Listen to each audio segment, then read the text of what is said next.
د هند مشهوره کرکټر یوراج سینګ هم له نړیوال کرکټ سره مخه ښه وکړه. دوستانو د مطلب وړاندې کېدو دمخه که چیرې زموږ د یوټیوب چینل مو سبسکرایب کړی زموږ د یوټیوب چینل سره سبسکرایب کړئ. د هند کرکټ لوبډلې مشهور لوبغاړی یوراج سینګ نن اعلان وکړ چې نور به په نړیوال کرکټ او د هند په پریمیر لیګ سیالۍ کې نه لوبیږي او له کرکټ سره مخه ښه کوي. کلن یوراج سینګ د هند په چنډیګر کې زیږېدلی او د 27 هند لپاره یې په 40 ټیسټ لوبو کې 1900 په 304 یو ورځنیو لوبو کې 8201 په 58 شلاوریزو لوبو کې 1170 منډې کړې دي. یوراج سینګ د توپ اچونې په برخه کې په ټیسټ لوبو کې 9 لوبغاړي، په یو ورځنیو لوبو کې 111 لوبغاړي او په شلاوریزو لوبو کې 28 لوبغاړي سوځولي دي. یوراج سینګ له هغه وروسته د کرکټ په نړۍ کې ډیر مشهور شو چې په انګریز بالر سټیوارټ براډ باندې په یو اوور کې 6 ریزې ووهلې. یوراج سینګ ویلي له 19 کاله نړیوال کرکټ وروسته دا مناسب وخت دی چې کرکټ پرېږدم. زه بختور یم چې د هند لپاره مې شاوخوا 400 نړیوالې لوبې کړې دي.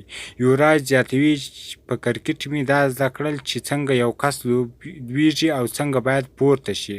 زه هم ډیر ځله په لوبه کې له ناکامۍ سره مخ شوم خو هیڅکله تسلیم نشوم او د ژوند تر وروستۍ ساه به په همدې باور یم. یوراج سینګ وایي د ژوند ستره خوشحالي د نړیوال جام ګټل وه چې په 2011 کال کې دا ویاړ د هند په نوم کړ او دی پکې د نړیوال جام غوره لوبغاړی وبلل شو.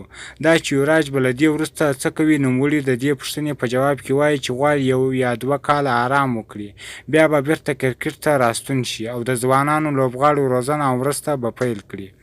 یوراج هغه لوبغاړی دی چې د سرطان له مرګونې ناروغۍ سره یې مقابله وکړه او روغ ترې راووت، خو دی وایي کله چې له تداوي وروسته لوبډلې ته راستون شو تر فشار لاندې و او خلکو هم داسې فکر کاوه چې یوراج نور هغه یوراج پاتې نه دی.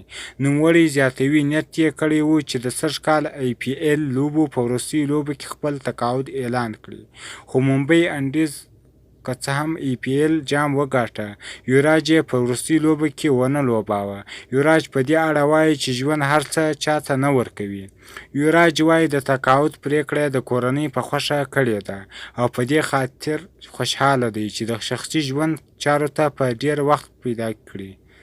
له کرکټ سره د یوراج د مخکې له اعلان وروسته د هند او د نړۍ کرکټ ستورو ته نوموړي ته د ښه لوبیز کریر په خاطر مبارکي ورکړې او ستایلی یې دی.